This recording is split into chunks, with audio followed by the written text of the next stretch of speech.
Well, hey, y'all. Well, hello. Welcome to another awesome episode of Backcountry Couples. It is. And I'm Colleen. I'm Johnny. Happy Thursday. Happy pre-Friday. Happy pre-vacation. Shh. Yes. That's on the down low. I know. We'll talk about that. That was all good. I'm excited. Later. I know. So what episode welcome. are we on? Are you ready? 20, Are you 29? 29. Wow. 29. Halfway to 58. Oh my God, please. Woo! I like it. That's older than you.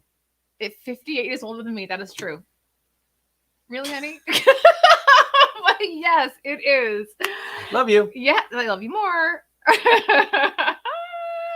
So, yes, episode 29 this week. Mhm. Last week we had Pete and Lisa, Yes, right? Our friends from Our Level Overland. Our Level Overland. Check them out. Go hook up with them on YouTube and Instagram. Right on. So make sure you watch the rewind on that. The rewind? Yeah, the rewind. The rewind real fast. Yeah, Oh Pete's working my on a new old Army Jeep. Yeah.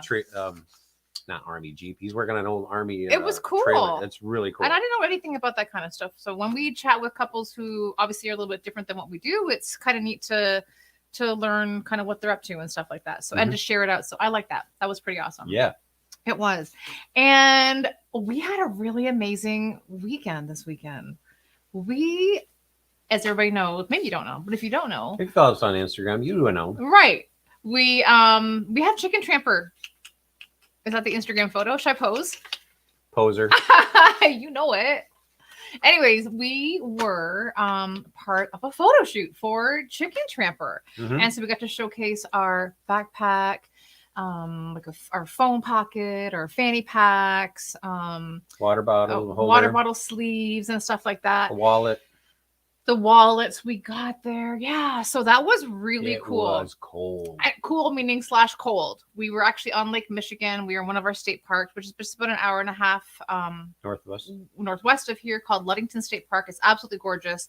And it was fun. It was a great, super fun. Yeah. The wind was so strong we felt like we were being sandblasted. We had like sand. I lost a couple layers out there. We had sand in every little bit.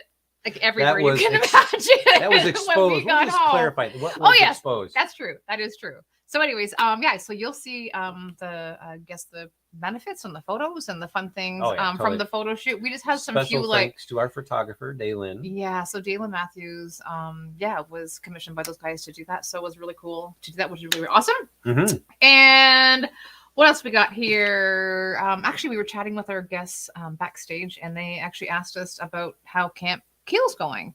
And just a quick thing, we are starting probably again next month. I feel like hopefully we'll head back up to the UP. Probably we won't be maybe April. Back, probably maybe April. Actually, we have lots of stuff going on.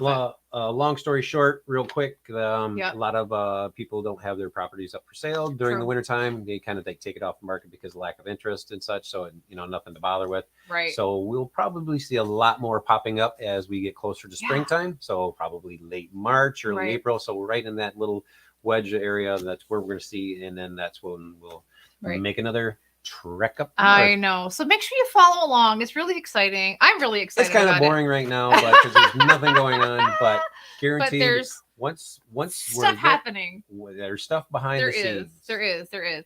And I don't know if anybody is following us on Instagram. If you did, we did a fun little reel with our not fishing reel, the reel with our camping book. That reel. And we had so much fun making that reel. How many takes did it take? Just a couple, because we couldn't line up the words right or whatever. But it was so much fun to do that. At least 4 times. Easily. That's maybe fine. 5. I don't think 5. It was fun doing it. But if you get a chance, check out the reel. It was really, really fun. We got a lot of hits on it. And so that was the first book that we did. So anybody who knows me knows that I'm a bit of a lister. I talk with my hands. So I write everything down. I'm a notes person. This book right so here. that right. So I'm a sticky note person. But I don't like having stuff everywhere. I just like to have it just a collective. Lot of Post-it notes. So we're actually doing a series. So we're doing the camping journal and logbook. And that's just it kind of shares if your favorite campsite or what park you're at or any kind of what coordinates you're at, so that Here's the inside of the book. the second book is a straight up trip planner. So it just kind of has like our, the calendar year, and then just kind of notes for, having your glove box or whatever. So when you're traveling together, you can just, write the notes and kind of what you're thinking of or what to have my handy dandy notebook. That's right. And then just kind of jot down, what you're chatting about with your upcoming trips or what you're thinking. If you came across something, that's book number 2. Book number 3 is that the one you got to keep inside the lines? No. No. Book number 3 is again about the planning process. Process. You're on this side of the fence. Is the meal planning part of it. I mean, when you go away for obviously a weekend, it's really not that much of a big deal, right? But it still is, because you still like to plan it out in the grocery shop. So I just thought, how cool would it be to put kind of a backcountry meal planning book together, and even just record what you've taken with you, what you want to take with you, or what meals you want to try, or what dehydrated fancy grocery list. Book. Yeah, the what? It's a fancy grocery list. A fancy grocery. No. Anyways, I'm working on that, so I think that'd be kind of fun. Totally. Yeah. And then just like, I said it was, happy pre-vacation. There is no show next week. Yep. So we're leaving on Saturday. We'll see you in a week, everybody. Whoop, whoop. Just saying. Right. Anyways, as we do all of our shows, we'd like to thank our big sponsors. Yeah. Mickwick Fire Starters. Yeah. So Mickwick is in the Pacific Northwest, and they're amazing. So they put together this little 4-pack of all natural fire starters, right? There's no chemicals in there. There's all natural. Yeah, they're super lightweight, and they just made this. I think this weighs maybe for all 4. You don't need all 4. Probably 6 ounces. Yeah, but you don't even need all 4 when you're backpacking, for sure. Yeah. We should weigh them. I feel like it's part of the stats, so for sure. But anyways, it's a little appreciation and a thank you gift for burn for 20 minutes long. Yeah. Give or take. Yeah. High wind, maybe a little shorter, but yeah. And actually, all-terrain coffee and camping is in the house. And he actually made a video on, he soaked these. He put them right in water and then lit a fire with them.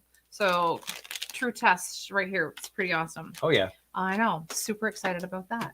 The other thing we got going on is backcountry couples. Yes. What a concept. Yeah. I know, right? Can you imagine? We are booking into April. So if you are. This ain't no fools. I feel like April's big. Yeah, there is April Fools. No, get out of here. We have. Stop it. You just had me off my train. Train wreck. Here. I got her totally derailed. That's what happens when you shoot from the cusp. If you are a backcountry couple, or a backcountry couple. We know a few. Right. And we kind of want to change the dynamics a little bit. And we weren't thinking about this. So usually they've been kind of obviously a romantic kind of connected kind of couple together. But we actually had been reached out by a couple of couples. A couple of couples who said, you know what, we're not romantically involved, but we really are integral to each other's, backcountry experience. It's called a mesh. And I was like, I don't think I really thought about that. So I was like, that's actually pretty cool. So on that note, oh yeah, John just put that up. So QQuest@gmail. So yeah, you can definitely shoot us an email and or DM us on Instagram or whatever too. If you have that. Totally. So let's say hi to the chat. Who's all in here? Well, one quick thing. Oh, what do you got, honey? Just to wrap up, I forgot to throw up the thing. So if you want to go to Mickwick and you do .com, you can get any kind of their fire starters and stuff like that. Or their swag too. And swag. Yes, thank you very much. Yeah. Make sure you use the code KeelQuest. Put a little space right there between the word Keel and Quest, Cool and Quest, however you want to say it. You get 15% off. It's the cool kids. No space, no discount. No space, no discount. I like saying that. I feel like Patrick at Mickwick would be like, it's okay. Or they would be, I don't know. It doesn't work. Maybe it doesn't work. I don't know. Who's all in here? Let's go right to the beginning. All right, from the beginning. Oh, my mom's in the. Hi, Mom. John Kurt. Oh, hi, Mom. How are you? John Kurtz is here. He was first. He was. Try duty on the trail. Hi, Mark. Oh, hey, Doc. Hi, Doc. Brothers. We just watched your chili recipe. Yeah, you need a bigger knife. I'm just saying to cut that onion. I thought you were going to cut your little fingers off. But I do like the chili, the challenge kind of thing. Share your recipe for 2022. That's a good idea. I think we should start that. Game on.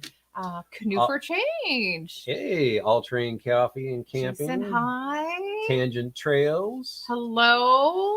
Oh, hike with Mike. Hike with Mike. Hey, hey. Hey, Chuck. Hi, Chuck. I miss you, Chuck. We missed Cast Iron Wednesday. I know. We need to connect with Chuck again too. Oh, Live Today Wonderland. Hey guys. Hey, hey. We got to watch your video. I saw you just posted. Yeah, we're just working. Oh, Mad Hippie's Hippies. Hey. Hello. Thanks for joining. Absolutely. All right. This is fun. Excited? Right. Well, without further ado. Oh, boy. I got a plethora of questions for that young lady. Oh. Just saying. She's scared now. Stop it. Nobody's. No. It's all good. Everybody has the answers. They do. That is true. And if you don't, and we're just having a conversation. It's really. It's dinner table chat. Kind of. Oh, yeah, exactly. Anyways, we are super excited. I know he makes it sound so official. I love it. Dun. All right, are you ready? I should improv a little. Oh, maybe we should start that. That's a good idea. We should do a little sound bite. Yeah, something. Okay. That's for the next time. I like that idea though. We never thought about that. Show's getting better. I don't know, or crazier. One of the two. Are you ready? Crazy. That is. It is. Sure. Are you ready? Here we go. I'm ready. All right. Got it. So this action. Take 29. There you go. Take 29 for episode 29. Good job. Oh, I got it, honey. All right, stop it. This backcountry couple, now residing in the Midwest, have been backpacking and hiking national parks and the notable trails you want to know about. They are bringing you picks, tips, and tricks for the newbie to triple crowner, and they include their puppies too. They both have their own YouTube and Instagram channels.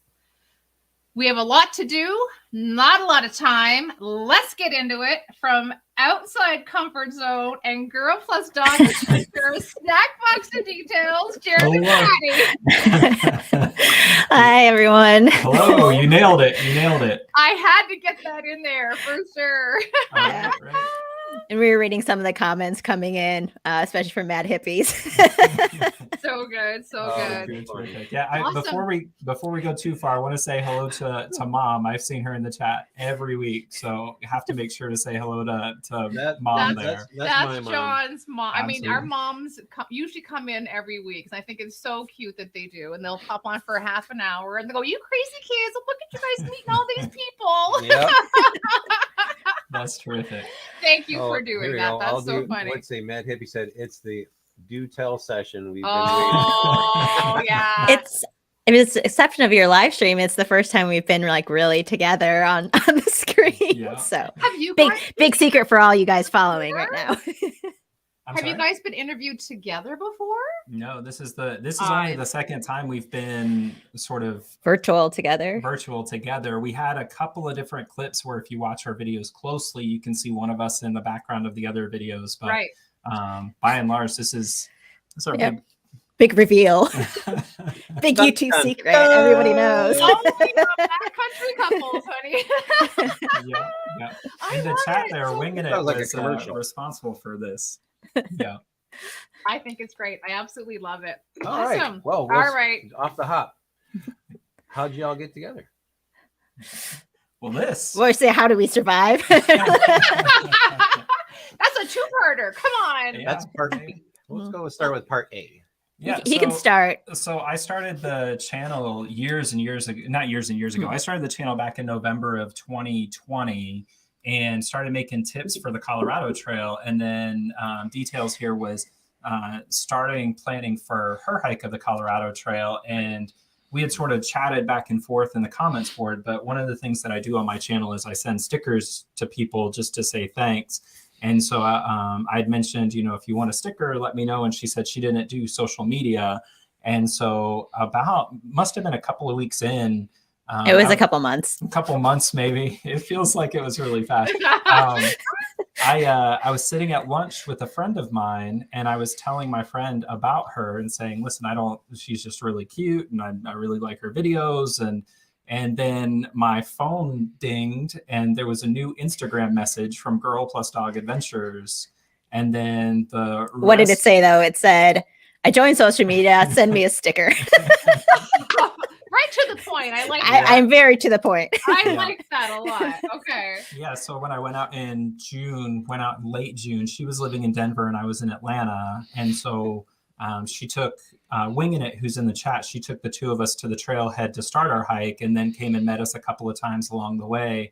And then she came and stayed in Twin Lakes, this town about 170 miles in on the trail. And we spent a couple of days there, just a few of us hiking the trail. And then we hiked together. And it was pretty clear. We knew we're both at a point where we just knew, and it sort of settled in. And we're both nearing 40, but we had pretty combined. He's more 40-ish than I am. Right. I'm almost there. 40-ish. Ish. 40-ish. No, I'm not 40-ish.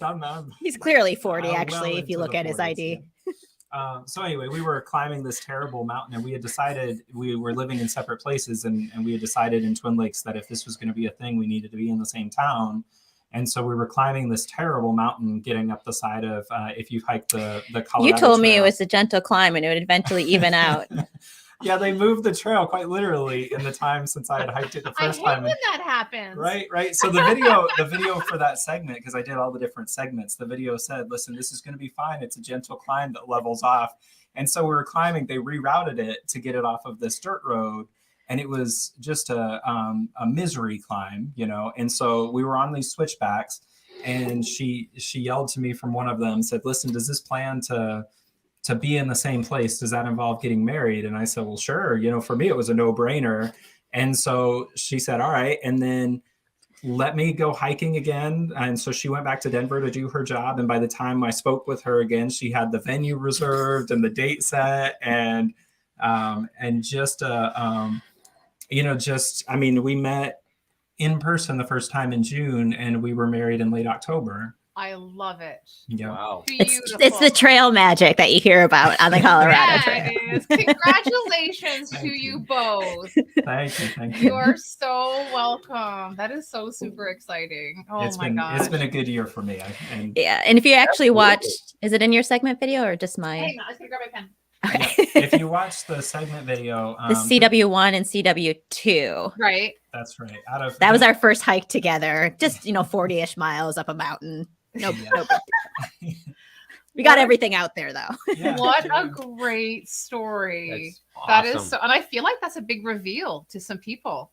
Yeah, it was, if you've been watching my channel, at least, there are these little snippets and sort of Easter eggs that I drop along the way. He loves Easter eggs. Yeah, so I had mentioned that a couple of different, in the title of the video that I had that she showed up in the first time, the name Details is in the title, but since nobody knows who she is at that point, and her trail name, she hadn't shared it on her channel yet. It was just this little hello, and then there were other times when I say similar things. So if you go back and watch that Colorado Trail video and know that her trail name's Details, you can catch a couple of them kind of peppered about.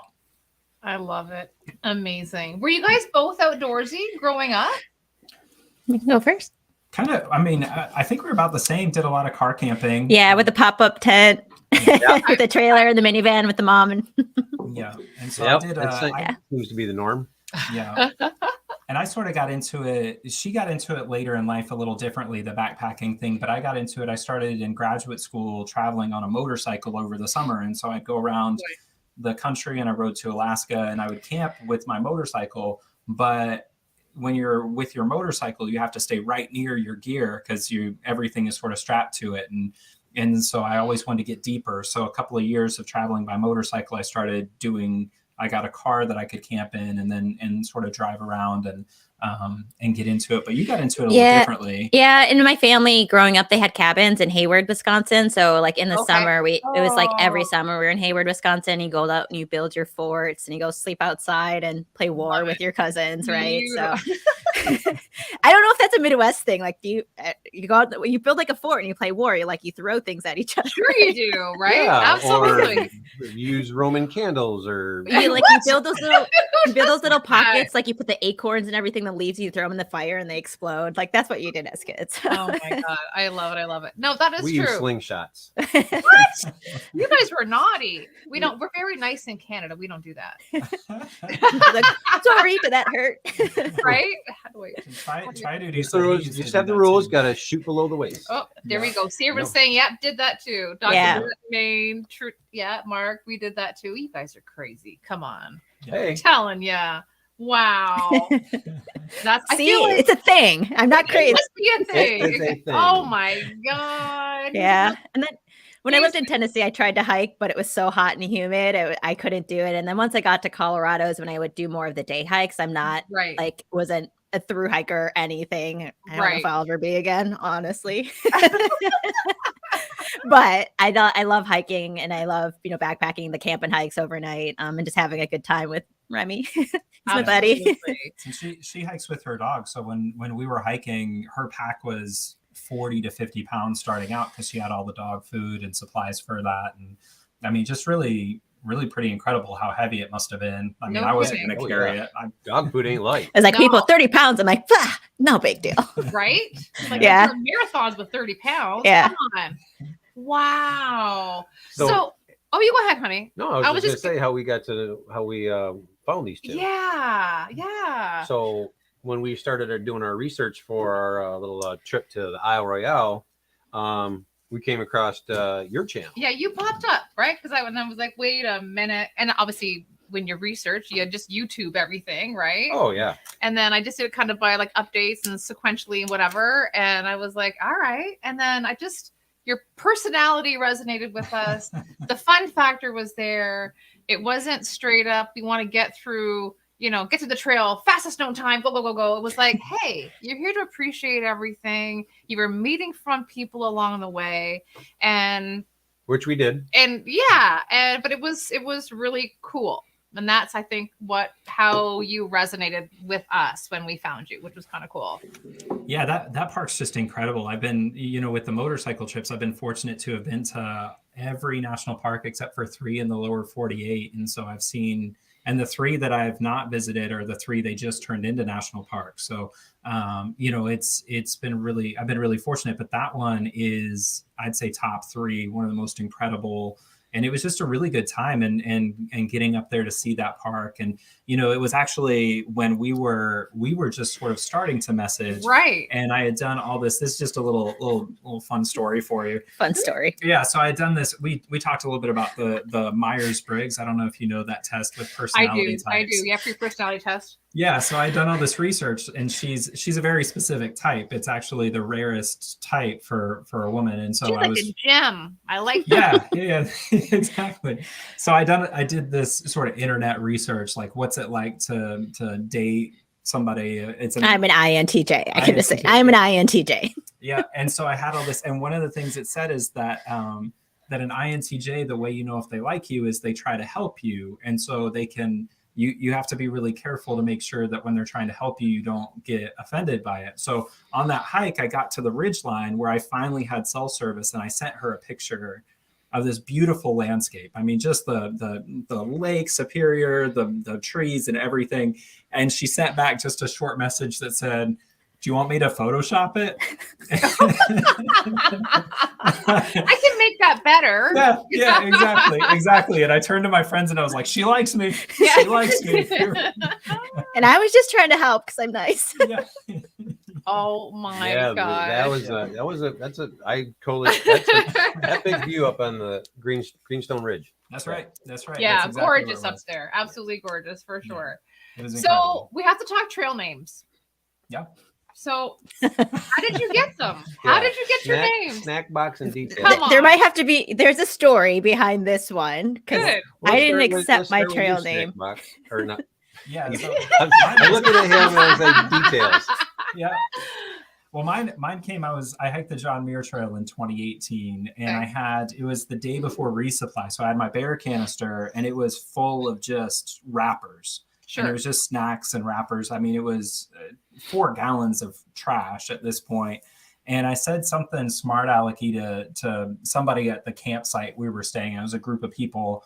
And she said, shut up and sit on your snack box. And so then it just kind of stuck because it was me being snarky and somebody telling me to shut up. And it seemed to fit, right? And it also has a certain sort of, I think it's sort of silly, right? Snack boxes, it just fit. And then with hers, I remember we were texting and talking early, and I said, your trail name, I thought of the perfect one. I said, we had never hiked or even met in person yet. Keep this in mind. Okay. Yeah. But he gave me a trail name. But I said, it's Details. It's got to be Details. It's perfect. She's so focused on all the details. She sent me spreadsheets of every place she was going to camp. And I mean, you should see these spreadsheets. They alone are available online now. The most, yeah, they're available. It's a digital download. Yeah, for a listener like right you. on. Yeah. And so she said, no. And she was kind of like, no, I don't like it, or I'm not sure about it. I was like, I haven't hiked with you. Yeah. And shouldn't you get your trail name from a trail story on the trail? Yeah. So I was Right. really That's set on the rule should be you should get it from a trail story. And when you're on the trail, not through Instagram messaging. Yes. I feel like it's illegal to get your name otherwise. Well, so we figured that out. So she came and did Winging It, who's in the chat, had his birthday on the trail. So she surprised him at a trailhead, and we had it sort of coordinated where she made cupcakes and met us and did trail magic for all the hikers, and we sat all day waiting on him. And I kept trying to trick her into, not trick her, but he was trying to trick me. Like, hey. And every person that he preempted that I was there, he said, call her Details. Yeah. No way. So everybody was on board. Everybody was on board. And then I kept trying to get her just to walk onto the trail. So it's in the parking lot. Yeah. So she wouldn't go with me then. And that was at Kenosha Pass. So if you know the trail, that's about mile 70. So 100 miles later, she came and picked me up from the trail in Twin Lakes, where we sort of decided this was going to be a thing. Right. And she met me on trail. This is one of my favorites. Met me on trail with 2 strips of bacon. And a sparkling, or like a Gatorade or sparkling juice or something. And so she stepped on, but at that point, to hand it to me, she stepped onto the trail, and then that was when she became Details. It said, hello, my name is Details. Yeah. And so she gave me bacon and got a trail name at the same time. That is perfect. Match made in heaven for sure. Yeah. It was pretty great. Now, I know that you do like to give trail names. He does. I do. Right. So is there you have criteria for that though? I think the only thing is, and it's going to sound like the opposite of what I just said, but the only thing is I feel like you really should be allowed to veto one if you truly feel like it doesn't fit. And so if somebody doesn't seem to really love it, then I think that's the only piece for me. But trying to find one that just kind of fits a person and describes them, and Winging It in the chat, that was his, he got that trail name while we were hiking. We had a couple that we were tinkering with. I don't know if I'll mention them in the chat, but when we figured out Winging It, it just was perfect. It just clicked. It was more, in some respects, trail names describe you better than your name, the name you were given early. So, so it's just one of those, I don't really have a criteria necessarily, but I want people to like it, For sure.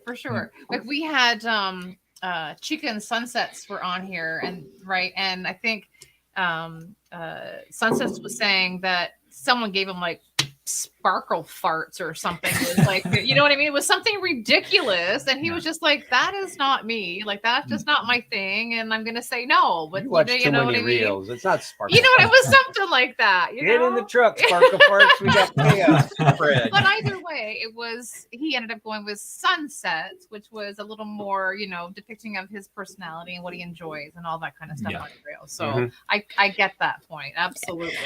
I remember saying though, when you first gave me Details, I was like, no, the devil's in the details all the time. I'm like, are you calling me the devil? And so that's one of the reasons also why. That did not even cross my mind at all. I was thinking she is meticulous. She's to the point. I like that. Right. Yes. So yes. I knew it was going to stick because she told me that she shared it with her friend who hiked with her from Breckenridge over to Copper and told her this was the name that I thought would fit. Okay. And her friend said it was cute. And so at that point, I was like, we're there. It's going to stick. It'll work. She wouldn't have told me that if she didn't like it. It's shorter, cuter, and it's way It better is than cute. what it'd be worse. I mean, could have been spreadsheet or something. You know, I don't know, right? I don't. Yeah, exactly. Yeah, spreadsheet, I feel like, that's way too long. I know. She kept trying to get Short- sparkle short- farts to stick, and I couldn't figure out why. No sparkle. I didn't mean to say that. Really. Is the Colorado Trail the longest trail that you guys have hiked? For me, for sure. Yeah. Yeah, it's I've done like the John Muir Trail, 200 and some odd miles, but I keep going back to the Colorado Trail. I've done it, I think at this point, 5 different summers. I've done stretches of it, and so I thought about this a while. Actually, I went maybe 2 years ago in 2019. I went and I had hiked most of the trail, except if you know the trail, I hadn't hiked from Denver, the first stretch from Denver down to Twin Lakes. And so I tried to do that, but I had a bunch of grading to do because I'm a college professor by trade. And I got off trail early because I had to finish grading, but it was actually, at the time I was really frustrated. But had I finished the trail that year, I don't know that I would have gone back to it, which I wouldn't have made the videos. I wouldn't have been. Okay. Yeah. I always say I found you through search engine optimization. That's how we met, through SEO. Right. Because you were doing research and you found him. Isn't that awesome? Oh my gosh. I love that. But I mean, So- you go ahead, honey. Sorry. I was just going to ask, how long is the Colorado Trail? 486 miles. So But there's over 500 miles of trail because of the different routes and the of bikepacking the routes you can take. segments and Yeah. stuff like that. Okay. There Right. are sort of 2 routes you can take around what are called the collegiate range. And Right. so if you do all of those, or if you're on a bicycle, you can't bicycle through what's called an officially designated wilderness area. And so bicyclists have to hop off trail. So if you count that, there can be close to, I think, 750, 800 miles worth of route. Yeah.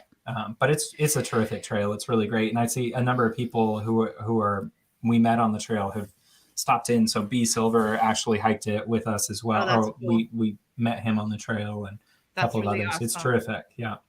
When we did our Christmas giveaway, one of the questions we had said, hey, tell us what upcoming trail, right, that you're going to be wanting to hike in 2022. And the Colorado Trail actually popped up quite a lot. And so we kind of looked into it. And I mean, it's very doable. It's 500 miles. It's not like it's 2,500 miles. You know what I mean? Which is kind of crazy. You can do it in 4 to 6 weeks-ish, maybe, right? We can just say that.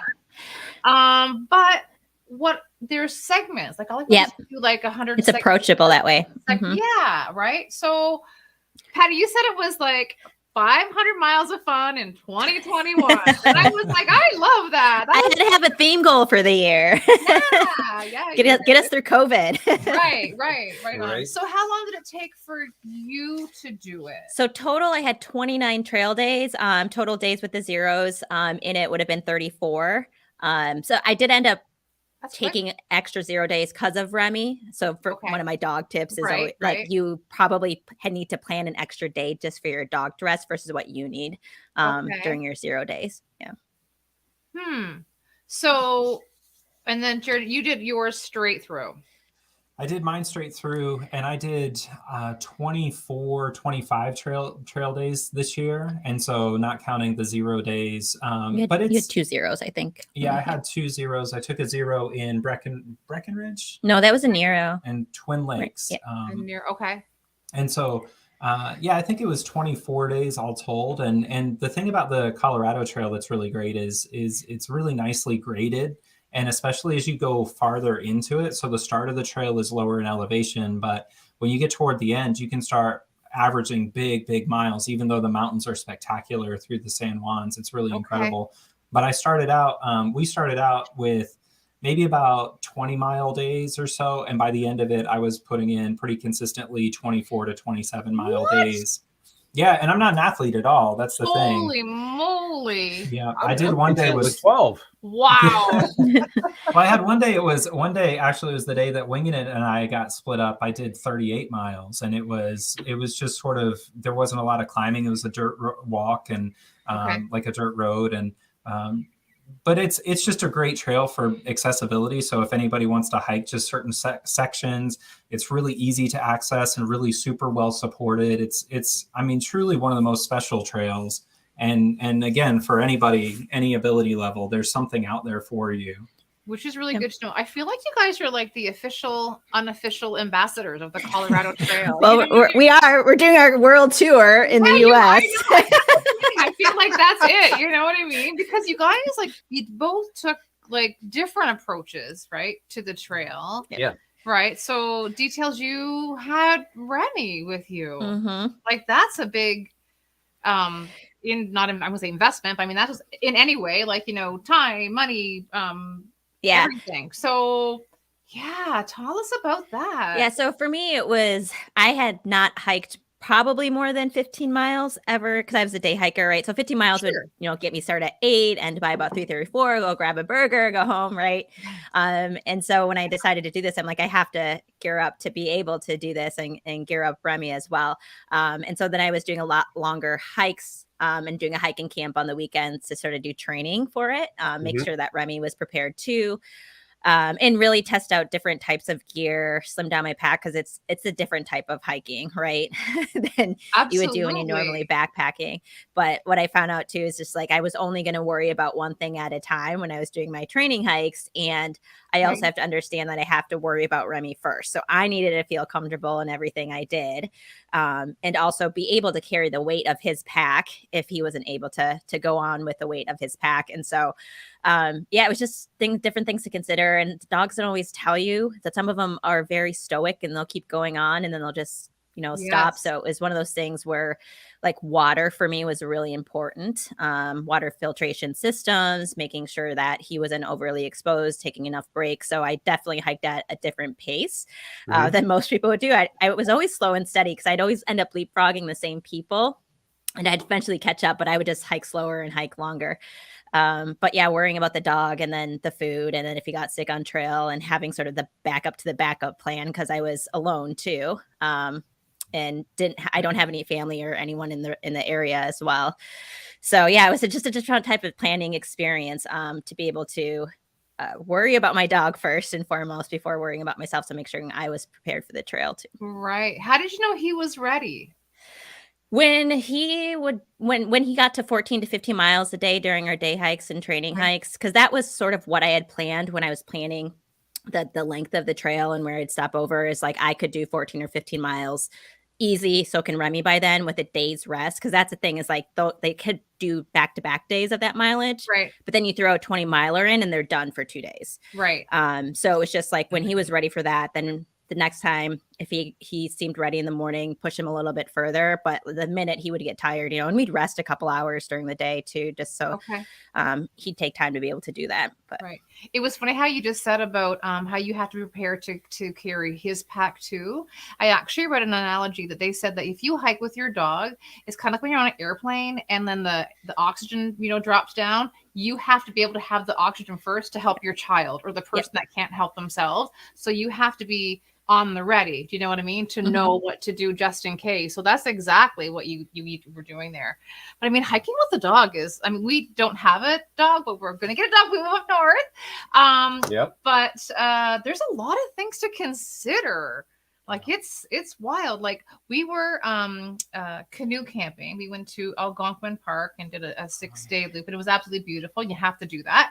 And people had dogs, and we loved them, and they all pop up and they run and they go, hey, they want to hug and kiss you. They're off leash, and it's awesome. Yeah. But we have a friend who kind of had an alternate kind of experience like that, where he had his food barrel open. Dog came bounding, down the trail, or the portage, and went head first right into his, food barrel and check out some snacks kind of thing. And he was just like, who's not in charge of this dog here? How do you know when to go off leash and on leash? That's most dogs should stay, that I did actually meet on trail, should be on leash the entire time. Okay.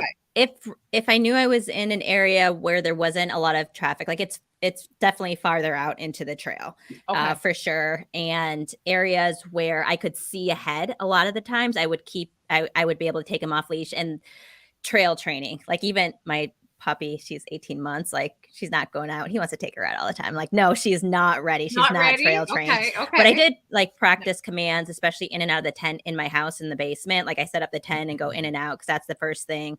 And then the basic trail commands, well, most of them are like behind, having them walk behind me, learning to walk behind me versus in front of me, because then he can't really jet off or see what's in front.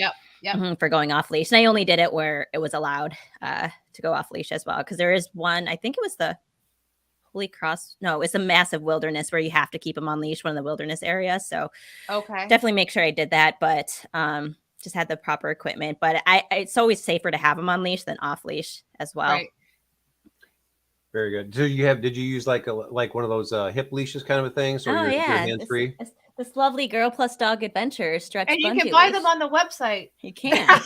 we'll put that up later. Yeah. And what's nice about this one actually is that I just have an extra carabiner on my hip belt, and this is just the bungee leash part. So it's lightweight. I don't have to carry all the excess stuff around my waist. So it's just the actual bungee leash that's adjustable.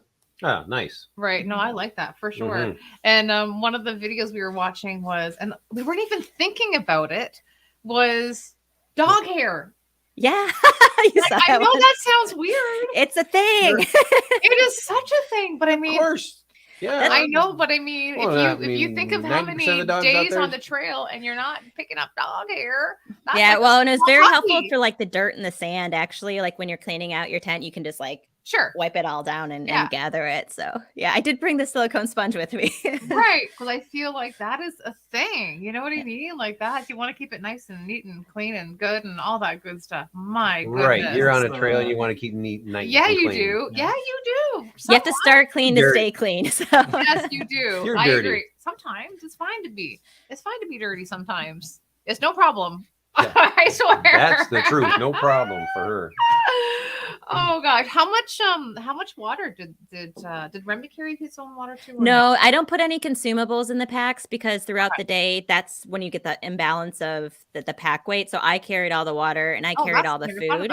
Yes. Right. And so what I did for the training too, even earlier that summer, because again, I'm a stickler with the water with the dogs, is that I would actually measure out or count how much water usage you went through per mile or per hour. And so I knew going into those longer water carriers, or when if there was a low rain year and I didn't have enough for there, I packed the Hydro Pack ones that I could compress down in case I needed to carry extra water. Yeah. Yeah. So we were usually about 1 liter of water per hour, and my average was like 2.2 miles per hour. So basically I would carry like the liter for the hour, and then if I knew I was going to make it to the next water source, the next 5 miles, I knew how much water I had to carry. Right. And then do you think that maybe you are a detail person for doing that? I'm just saying. Pardon the pun. I know. Or do you think maybe you should be called like Saggy Bottom? Tell us that whole story. It was the last segment, and I was so excited to be done, honestly, because I'm just like, in the last like couple miles of that trail, you almost think you're done because it looks like it's like a false trailhead. They always you're say like, false there summits, it is, and you're like, no, you're like, I'm still 1.2 miles, and so I filled up at this water source, and I was just being lazy because I didn't even pack my pack like properly because I'm going to be done today, and then I didn't screw on the cap of my water bladder enough, and it ended up leaking into the bottom of my pack. And I didn't realize it because the bottom of my pack is still like waterproof, so it didn't come through the seams until like 30 minutes later, and it was just leaking all over the bottom. And I'm just like, I have 4 miles left, but my pants got so wet that they were sagging, and I had to keep pulling them up, but I was like too lazy, and I didn't want to like empty my pack from the water. And I'm like, I'm just gonna let it go. I'm just gonna let it go. I'm almost done. I'm gonna let it go. So then I was just joking that my tail name should be Saggy Bottoms because like my pants were falling. I was like, I like that. Too funny. Oh my goodness. Gosh. Are you guys loving doing the live streams? I love them. I think they're a lot of fun. I actually they're great, and they're the thing I always tell her is that it's fun because I get to spend time talking with people, but also there's no editing, which is the bane of your existence, right? For YouTube. I mean, I don't mind editing necessarily, but it's sort of like this albatross that once you film something, it takes a long time to just kind of get the energy to focus and then But I really love them. I think they're a lot of fun, and you get to talk, like bring in, I've been bringing in the last week I brought in those 4 hikers. Actually, Mad Hippies, Debbie from Mad Hippies was on, and she's just, it was a really great conversation. And I love it. And especially during the pandemic with all the isolation, it's been nice to kind of break free of some of that, at least virtually. I agree. Absolutely. And then is it going to be a series then? Like, do you already have like something all planned out? Yeah, some things. I think it's looking like probably every other week until it gets closer to through hiking season. But I'd like to do them. I've got a couple coming up with people talking about how to prehab injuries. So if you've had injuries but want to go back and hike the trail, how do you make sure that you're ready without re-aggravating? And then potentially a nutritionist. So kind of like you were talking about earlier with the meal planning, how do you actually do that in a way that's going to be healthy? And I was fortunate that I had, when I was hiking the trail, I had surprise packages waiting for me along the way. And that was really nice. But some people aren't so lucky and have to plan all their food and really make sure that it's all set. Yeah. So I think it'll probably be every other week. And I'm looking forward to that. Okay. Yeah, they've been fun. Absolutely. I've enjoyed them for sure. And then on your, I think details on your Instagram, you posted that I guess if you're going to be hiking the Colorado Trail this year, there's going to be a meetup. Right? Yes. So this weekend I'm actually flying out tonight. Are you really? Yeah, right after this. So I'll be there. He'll be there. He's taking the train in this weekend, but I'm going to go skiing Breckenridge. So I'll be doing that beforehand since you're going out there. Yeah. So we'll both be there just to, meet and greet for those who have hiked the trail, talk about the trail, as well as any Q&A for people that might want to do it, just like live in person, some of those questions that you might not want to ask on a live stream. That is true. Yeah. And you get to have beer. That's it. Yeah. That's it. Right? Yeah. That doesn't sound bad. It sounds like it's a great time. We get to be in Colorado. You get to drink beer. You get to talk trail stuff. Meet these 2 people. Fun stuff. Sure. I know. I think so too. That's awesome. Absolutely. I know. We're for really sure. excited about it. Yeah, I would be as well, for sure. What brewery are you going to? It's a brewery's called Races Brewing, so I have to be really careful about how I pronounce that. RAICES, Races. Races. We're not going to the Races Brewery. I got you. Good. Well, I hope you guys get a good turnout. That's I think fun. it'll be pretty good. I'm looking forward to that. I feel like it will be too. Do you have any idea how many are showing up at all? We've got on the Facebook invite, we've got 26 saying they're going to show up, but it's over 100 said they were interested. Whoa! So I'm hoping it's not too crazy. Yeah, everyone's last minute though too. Yeah, you know what I mean. Hello, I need a reservation for 100. Oh, the place only seats 100. Okay, got it. Right. I know. There you go. Yeah. Hi, Sam, man. I haven't seen you for a while. I supposed to hike the CT last summer. There you go. Yeah. He's from Canada. Yeah. It sounds like all the borders are like suddenly COVID's done in Canada and you guys can come over. So. I know, right? Isn't that exciting? I know. Very, very fun. I want to talk national parks. Okay.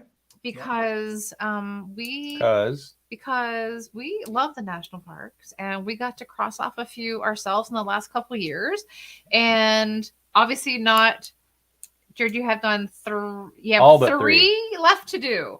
3 in the lower 48. So I think I've got something like 48 of the 61 finished at this point. 61. Somewhere in that ballpark. The ones in Alaska, I've only been to Denali, and then none of the ones like American Samoa or the U.S. Virgin Islands. Those are still, I've been to, lots of them. Okay. And so did you start going as like with your family?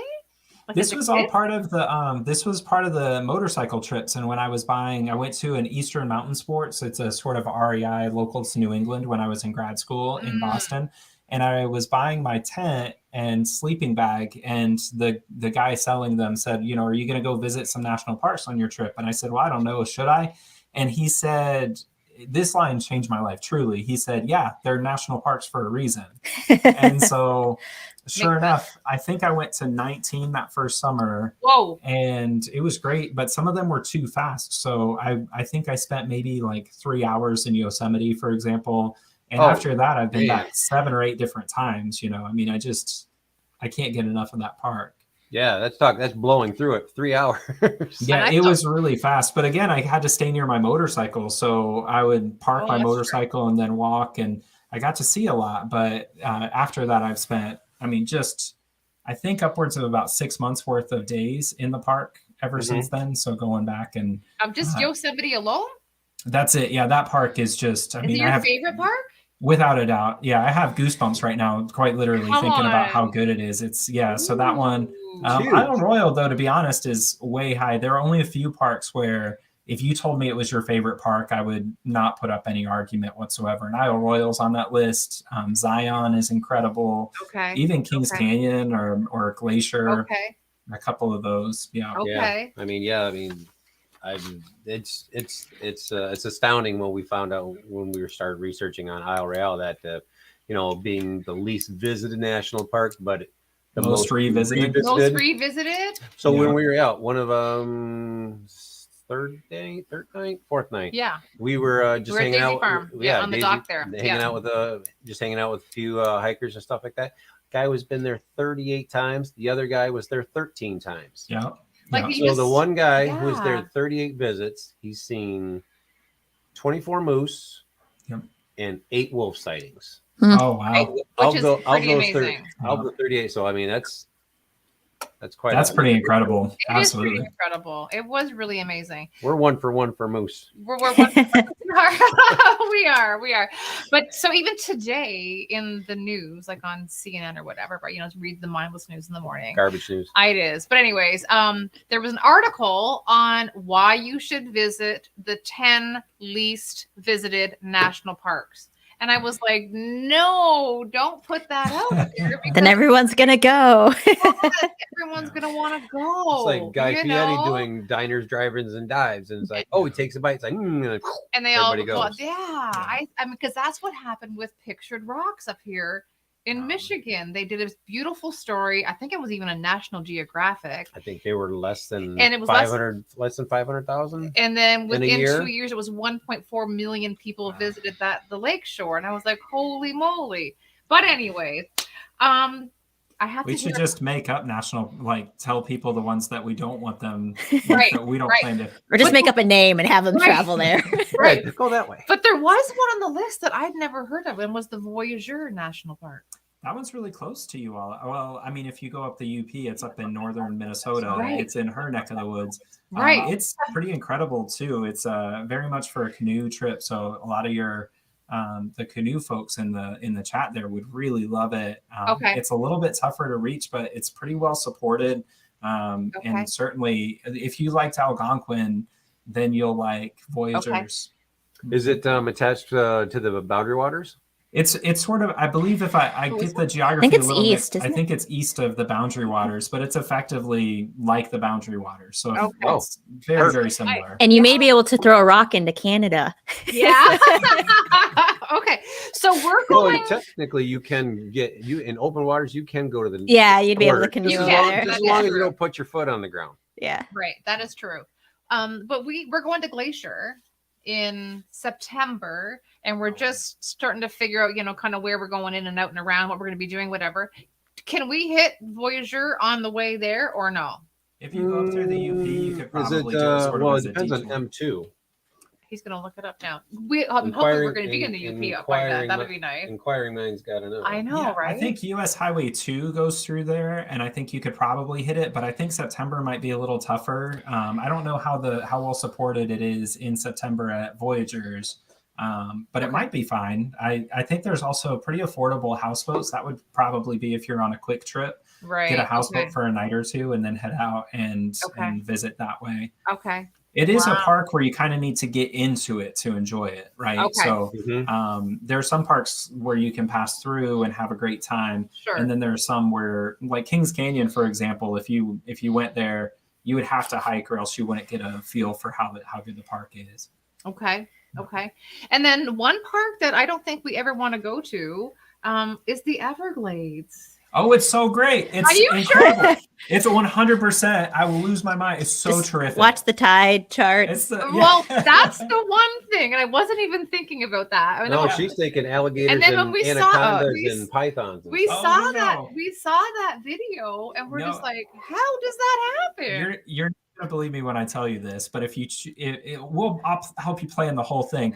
But you can go coastal the whole way, camp on the beach. You can camp. My brother and I went 3 different times, spent a week each time, and we've only seen in a canoe, and we've only seen 4 alligators in all 3 trips combined. I don't know. Well, It's so you so have over great. 100% of seeing one when you're there. Then It's so over fun. 100%. Being 4 that or low 3 in the times. water in a canoe and I having a just big am crop like, next to you. I don't know. Or an they're alligator far away. chicken. You're fine. I promise you never see them. And Okay. then if you stay on the coastline, it's genuinely one of the most incredible national parks, Okay. and it's really historically important. It's just incredible. But they look up the word chickies. They're these open water docks where Yes. you pull up to them, and you've got a porta potty, and you set your tent up. You have to take a freestanding tent, but Right. you can. If you take a route, I'll build the whole route for you, and you won't see a single alligator the whole time. I promise you. You'll see manatees. You'll have dolphins swimming around your chickie. You'll have everything you wanted. I promise you, it'll be incredible. It's a great park. I mean, It's like a gentle climb. That sounds It's like a gentle climb. well, that's saltwater. So But I feel like Yeah. no. But I feel like well, if you you have see these manatees beautiful and dolphins, you're in saltwater. no, Yeah, they're the water. Everglades. You stay on the coast, so you just go along the beach. It's the southern tip of Florida, so a lot of people confuse it with Okefenokee, which is interior. Yes. But this one, you're in the saltwater the whole way. You're literally on the ocean, and you keep paddling straight and go to Key West. Alligators don't swim in saltwater. No, you'll be. That's why you don't see them, because you stay along the coast. And the other advantage is if you stay on the That's doable coast. then. I'm holding my breath right now. I'm just like, no. It's so great. It's so great. It's a terrific, because you would literally camp on the beach, and then you'll see it's terrific, and you won't see the alligators unless you want to. And Okay. the mosquitoes will be gone because you've got all the water coming in off the Gulf of Mexico, or the Right. wind rather. It'll be great. You'll have a great That's time, especially awesome. as canoeists. So you are graciously going to plan our trip, but you're Yeah. planning a series, right? Are you trying Yeah. to do like a national park planning series? Yeah, and I think the Everglades, that might have to be my next one. So Okay, I'll tell us about it. Yep. So the idea is that I'd like to do kind of like with the Colorado Trail, offer tips and tricks for planning a good hike. So those things like the chickies that people don't know about. No. So how do you make sure that you get access to them or plan them? So you've got some options for that. Some things, for instance, like Hike with Mike there mentions that there are crocodiles in the Everglades, and he's right about that. But one of the tips there would be that you can't go in the area where the crocodiles are, that it's a banned area of the park on the southern tip, Okay. and they've got it all mapped out. So you won't really see those most likely, but you will. They are there. And then my Your my brother. brother there mentioned that the gators in Florida are not bad until Central Florida, which is really pretty true as well. Hi, Jimmy. Yeah, Is he talking about the football team, or is he talking about? I think he's making a Florida Gator Right? football joke. Yeah. Yeah, but it's terrific, and so the series will be sort of how do you plan a trip, or which parks should you visit for different skill levels. So if you're say you went on a trip and your parents want to go with you and they're not really hikers, well, there are certain parks that'd be great for, and certain parks where it'd be miserable, right? So going to Yosemite would be great for that. The Grand Canyon would be great. But Zion might not be as great if you don't have mobility, because you can only see the 16 miles of the road, that kind of thing. So really trying to help people have those adventures or have those trips. That's kind of the idea. And same with, quite literally, if you want to help plan an Everglades trip, where do you fly in? How do you get a canoe? Sure. How do you make sure that you have all that set up? That's all pretty easy, but it's the first time through can be really tough. Sure. It can be absolutely. Well, that's a great concept. It is, and I know. So we did Yellowstone in one day. It's just a quick like tour on our way back from. We were in the Olympic Mountains, and then we drove all the way home. Anyways, but we were just like, it was just crazy. It was like Disneyland there. There were so many people. It was like outrageous, and we weren't. Oh yeah. And we weren't thinking until we saw some other people say we love Yellowstone in the wintertime. Yeah. And I was like, I didn't even think about Yellowstone in the wintertime. Yeah, some of those parks are great. And that's the other thing is Yeah. there are certain parks, like if you wanted the Yellowstone experience without the crowds, you could go to Lassen Volcanic National Park and get a lot of those water features with none of the crowds and cheaper campsites. And so there are some options there as well. But winter is great. I was fortunate enough to go to Yosemite in the winter once, and you get to see, I mean, it's just incredible. It feels like you're in like a snow globe. I mean, it's super cold. I don't know that I would want to camp there. And the teddy bears are sleeping. Yeah. Oh yeah, they are. Yeah. Absolutely. Yeah. Are your teddy bears sleeping right now? Always. Yeah, 100% his are. always. Yeah, Are they're Canadian too. They're Newfoundlands. I know they're new. Yeah. Yes, they are. They're Canadian too. Yeah, they had to they went outside. It started snowing here just before things started, and it took everything I could to get one of them to come back inside because she looked at me like, do you see what's going on here? We are not coming inside. This is right. Yeah. Come on, Dad. How do they love the water? Oh, they just love it. They really do. And her puppy is like 18 months. Is part Caucasian Shepherd, and they're mountain dogs for sure. 3 dogs. My 2 girls and her girl just are thick as thieves. Love the snow and love playing in it. It's really That's so good. for you all in your lifestyle. I mean, the Newfies would be great for doing the overlanding stuff because they're really chill and Yeah. certainly one to look into. And they're really They just take up a lot of space, and they have a lot of dog hair. They do. a lot of dog hair. They take They up a do. lot less space than you would think, though. Yeah, no, go ahead. Newfies. Yeah. They've had 5, Okay. Oh. 6 Newfies. That's the Over- perfect number of over the Newfies. years. So, and both male and females, and just Yeah.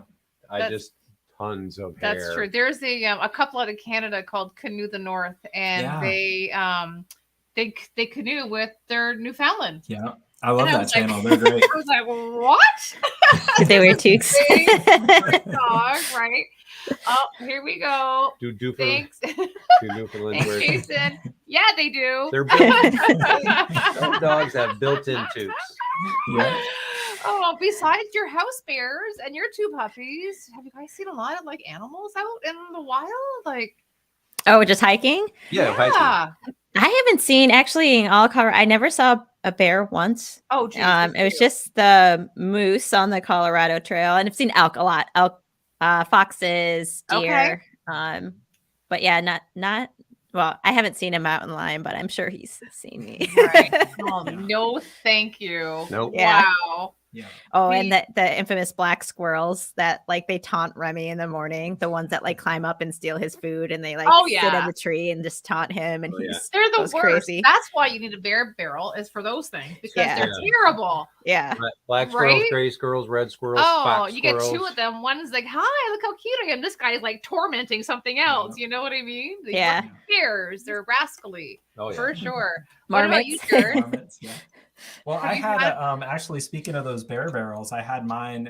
It was in Kings Canyon, another one of those on the John Muir Trail, Okay. and it's this sort of junction of a lot of different trails kind of meet. It's the PCT and the JMT, and then this popular loop. And there's a bear box there, so there must have been probably 40 or 50 tents set up this night, just kind of waiting to take off. Oh, wow. And everybody was in their tents except me. It was maybe 6 o'clock, so everybody was kind of unwinding.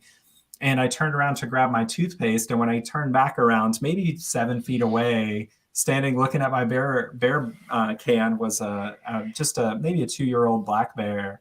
And I've seen enough of them in my time that I didn't really even get nervous. I just started turning into a redneck with a dog in my yard. So Get. I'm like, "Come on, Okay. get." And so I was yelling "get" like some sort of mountain man, and everybody popped out of their tent to watch me chasing a bear out of camp. So I got to be hero for the night. It was pretty Oh good. my I guess the gosh. black bears, like growing up in northern Wisconsin, Minnesota, we saw them a lot, but pretty much harmless. They'd always be in the garbage or climbing up trees.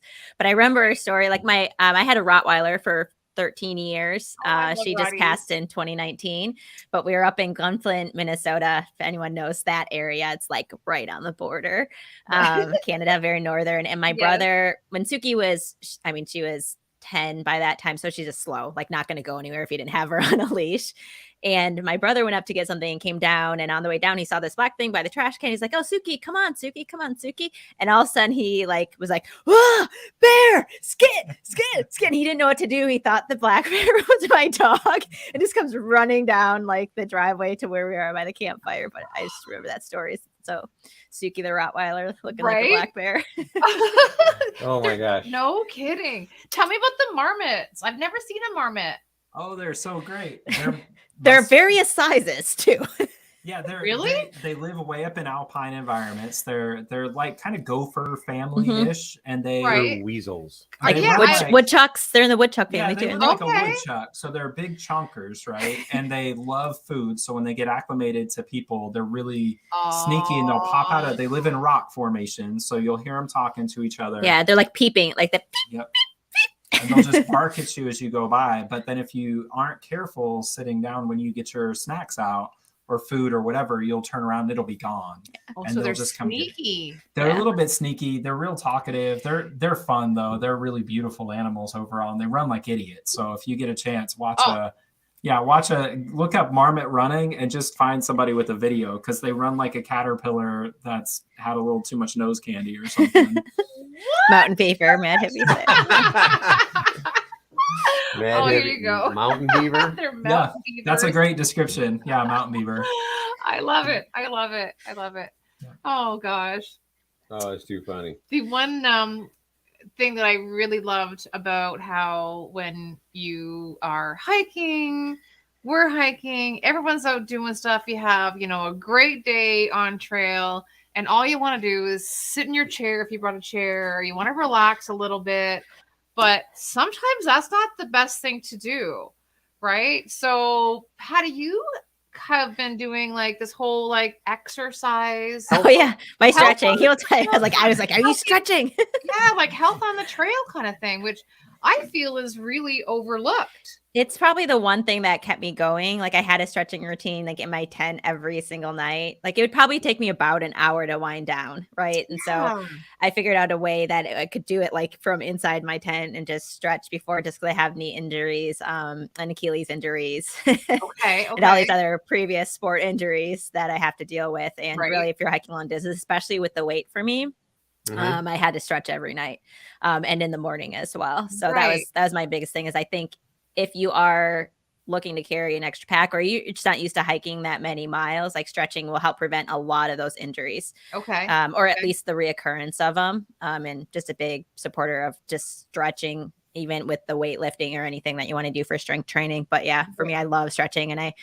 had this little roller. I didn't bring the cork ball, but it's this little therma. Okay. I forget it. It's like a little roller thing, and I just loved it. I mean, like, Okay. hold it with me at night. Right. Which is good, but I mean, you can use whatever you have. You can use your trekking poles, right? Yeah. You can, Yeah. whatever. You carry the extra. Yeah, I I chose know not to use the ball because it was like too aggressive. Like when you would roll it too hard, it just would hurt. And Yeah, the they're hard. roller I had, it was Absolutely. just like upper fascia of your muscles and just would release Yeah. a bunch of that tension that was in there. Yeah, I feel like you got to talk about that at your meetup on Saturday, because I feel like bring it. that I is should bring it. it's so true. Because I mean, some people are like, oh, they want to, you're exhausted and you just go to sleep and it's not right, and you wake up all like crampy or whatever. Yeah. But I feel like doing that when you go to bed is like, you don't need melatonin, you don't need to like anything else. You're just going to be beautifully relaxed, and you're done and ready for the next day. So I think those are bang on tips for sure. I like that a lot. Mm-hmm. Definitely. Yeah. agree. The other thing, I don't think I ever said it in a tips and tricks, is nose spray. I like recommended that to so many people on the trail, because when I moved to Colorado, I had a lot of sinus issues. Oh, okay. Okay. But the nasal passages swell at a higher elevation, and you're already sleeping not as good sometimes at higher Right. elevation, and it's dry already. So you wake up thinking you're thirsty and dehydrated, but a lot of times it's not, because you're not breathing and your mouth is open. Open. Okay. And so there's this nose spray. You can get it from Walmart. The only place I found where you can get the 0.1% phenylephrine nose spray. And I got you hooked on it. She's passionate about the nose spray. Yeah, but I brought that on trail with me, and it helps you just sleep and be able to breathe, especially if you're prone to sinus issues, or if you go to Colorado and you notice just like one sinus is not, like I don't have as much for sure in Chicago here, because I'm Right. at sea. So is Right, it, right. is it, it's a like a Nasonex or No, Nasonex is a different medication, and it has to be it's the Walmart Equate brand. It's phenylephrine 0.1%. It's the only brand that has 0.1. These are the details that he makes. I know, right? It's the only one that has like 0.1. Most of them are 0.05. Okay. Who on this planet would have known what percentage of the I don't word know. phenylephrine? Or I what don't know. percentage? That and girl. where to I buy don't know. it? This one right here. So the Heights in the house. Hey guys. So that's my biggest tip for sleeping when you're That's at good. high That's elevation or good. in I Colorado love for it. sure. I love it. Yeah. Absolutely. Very good. So I want to talk about trekking poles. Just when I know we talked about, we're saying that. Benefits. Benefits of trekking poles. Like some people are anti trekking poles, whatever. They're not anti. They I just feel like don't- some they- people are. They just don't use them. I think they don't hike a lot of elevation or hills or Right. terrain like that. Like if I was going, and I think in some of my videos, hey, you probably don't need trekking poles on this part, but especially in Colorado, like you're going up and down the hills a lot, mountains, and just being Sure. able to have that extra support. I also like it for pacing. So if Okay. you are hiking longer miles, it helps just to have sort of pacing with the trekking poles as well. Okay. And I don't use a trekking pole tent, so I don't need them for the tent. Okay. Right. Yeah. Right. That's what I switched to a trekking pole tent. So now my tent, instead of using a pole system, uses just a trekking pole in the middle. And it's incredible, but it's also, the knees going downhill. That's the thing that people don't really think about. They think hiking Colorado in elevation, they think of going uphill. And the real challenge, going uphill is hard to be sure, but going downhill, it can be just downright painful. And there's one section of the trail where you lose something like 4,000 feet in 2 or 3 miles. And it's fast. It's like a roller coaster straight down. It's the Owl Creek drainage. Yeah. Yeah. Be careful on that one because you might slip too. Wow. Okay. Maybe. Yeah. Oh, and if you're short, I'm only 5'1", so I always have a short person's perspective. Is that like if you are like trying to get up rocks too? Some of them are super tall, and so this actually helps pull you up those rocks if you're short, right? Instead of having to like put your leg all the way around, right? And it's scurry so on true. up. Well, I like them like for all aspects, but John likes them for a certain reason. Yeah, I like them for the fact that you keeping your arms up, you're not knuckle dragging and stuff like that. So you got you're that just swollen hands. Your arm. Your you hands. got you get sausage fingers after X amount of miles because all the water in your body. Where she walks like this, right? I do that like if I am in an area where I don't need my trekking poles, like the flat ground, like you just don't want to have them out, so I'd put them away, but I'd still walk like this, so I wouldn't get the sausage fingers because your blood's flowing. Right. Or I mean, I like if we're on flat ground and I want to move, I'll just hook my thumbs in the top of my my shoulder straps and then just that it just relaxes my arms and drag the poles and kind of thing. It is nice. That's true. Just the fact of your arms are moving. They're not just dangling there. So you got circulation going. I think it's better. Yeah, it feels I like them. I think a lot of people see them as sort of a caricature, right? Like they see the trekking poles and they think, oh, I don't want to be one. And I was one of those people where, you don't want to look like the person with trekking poles. But if you use them, it's insane how much better and how much easier it is on your joints and how much, there's so many, it has this ripple effect too. So switching to trekking poles allowed me to shrink the size of my shoes because I now had something to prevent ankle injuries, which then allowed me to shrink the size of my tent, which allowed me to shrink the size of my backpack. And so by the time I finished, just adding trekking poles, something like 12 to 15 ounces, allowed me to cut like 5 pounds off of my total weight because it had this effect of what it helped me do. Yeah, it was incredible. So I'm a big fan. I use them for dog training too, like when you're trail training, because you can use it to like push your dog behind you, or like when we'd have to heel and let people pass, like it's a good like point to put in front of your dog just to ensure there's another barrier between you and the hiker coming through. Yeah. So they're also great for that from a dog standpoint. No, that's really good for sure. She so also used what's it to help train me here in the house. So she well, right. Behave. Now come on. What about Canada? Have you guys I'm a big BC fan, so I'm one semester for my graduate degree. I was up at SFU, so I have a ton of friends in Vancouver, and I love it. And I used to buy seafood, so I was always there for salmon season. Okay, season, wow. Yeah, very nice, awesome. Is there a Canadian park that you guys want to visit, or a trail up there? You want to go to Banff? Yeah, I want to go. It's like Rosemorn, something out in Newfoundland. It's there's, what is the name of that park? It's Rosemorn Venture or something. Somebody can maybe Google it. But there's an incredible one up in Newfoundland that I've been dying to get to. And I've been up through BC and through the Yukon territory, and it's incredible as well.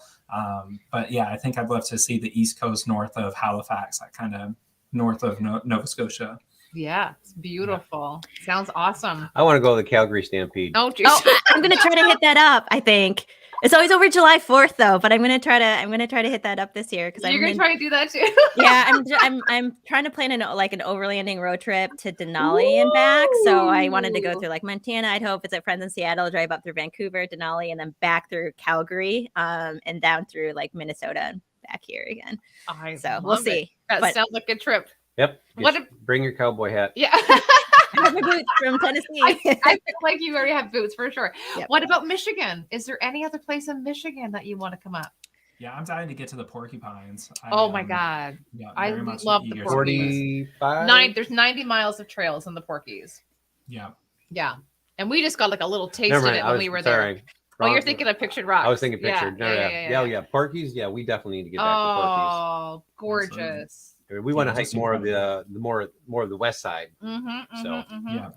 Well, there's that great documentary on, I think it's Amazon. The guy who did the Figure It Out on the Hayduke, he did another one of hiking all the way through the UP, and it was really incredibly done, really beautiful. So I think it's on Amazon. You might be able to find it. I forget the title of it. All right. But it'll get you excited about summer hiking up there for sure. Not that you aren't already, but I know, absolutely. Yeah. Okay, quick. Name your favorite Cage the Elephant song? I have some of their CDs too. This is funny. It's the thing that's nice about that is, so for those of you who are not catching the joke, the drummer for Cage the Elephant is named Jared Champion.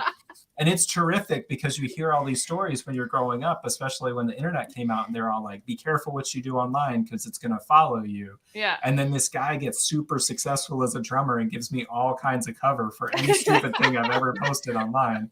Oh, man. Yeah. We howl. We're just like, no way. That is awesome.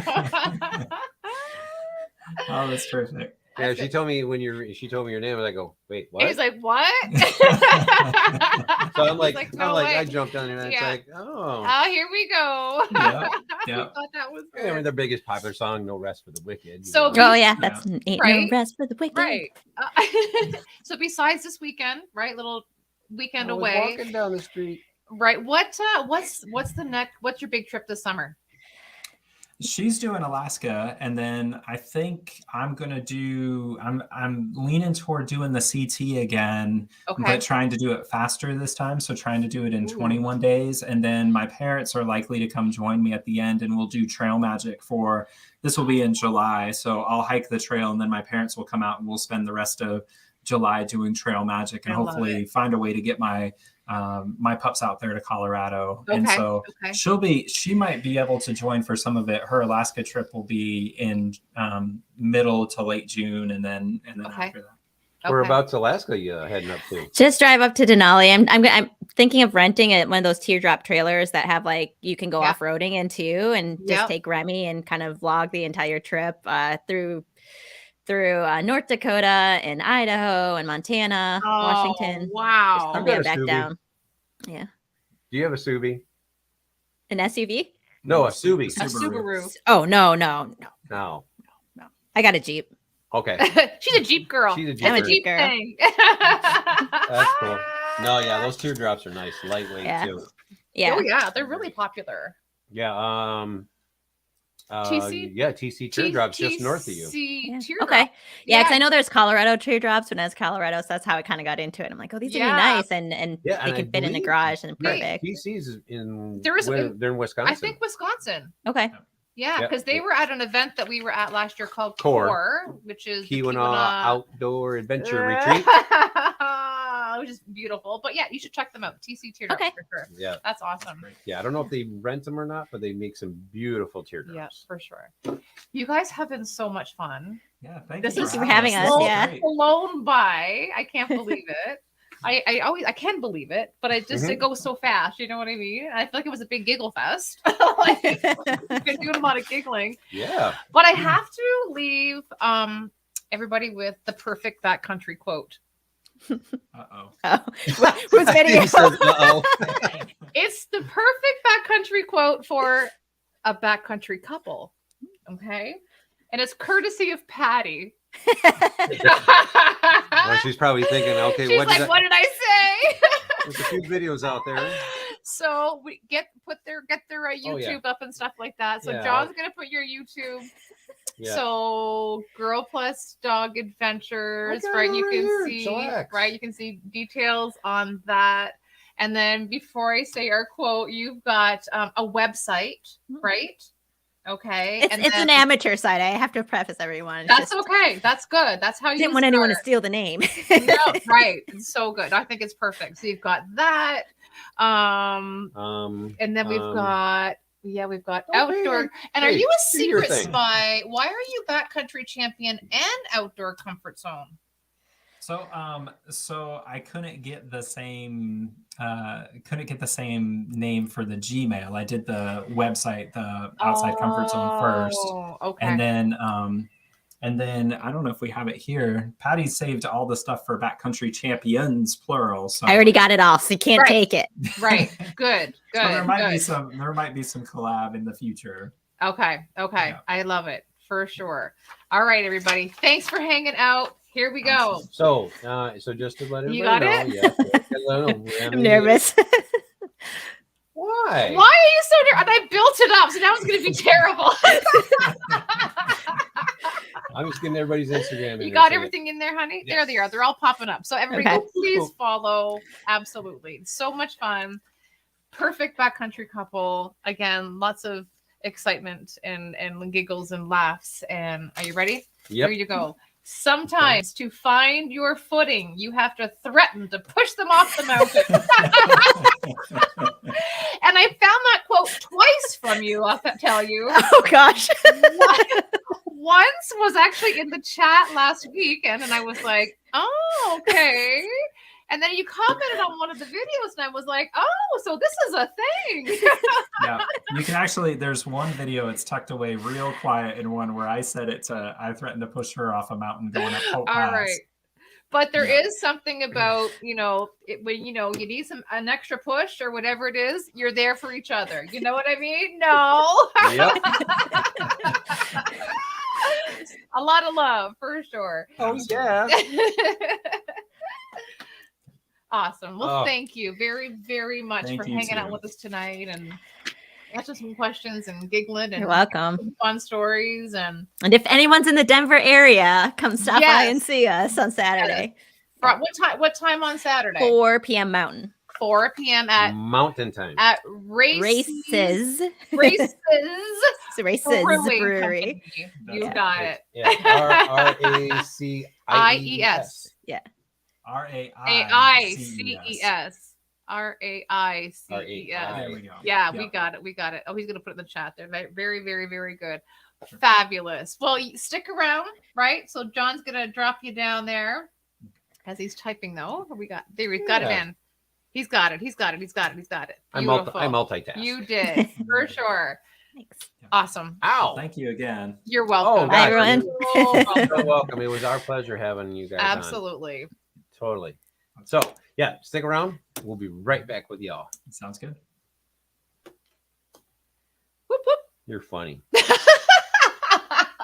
Poor girl's in suspense over I there, know. going like, "Oh my gosh, what's she gonna say?" I felt bad though because it was like left up in the air. Anyways, it was Like- all good, right? And there it goes. Just hanging. I know. Just hanging. So obviously they have a fun things planned. Make sure you follow both Instagram, YouTube.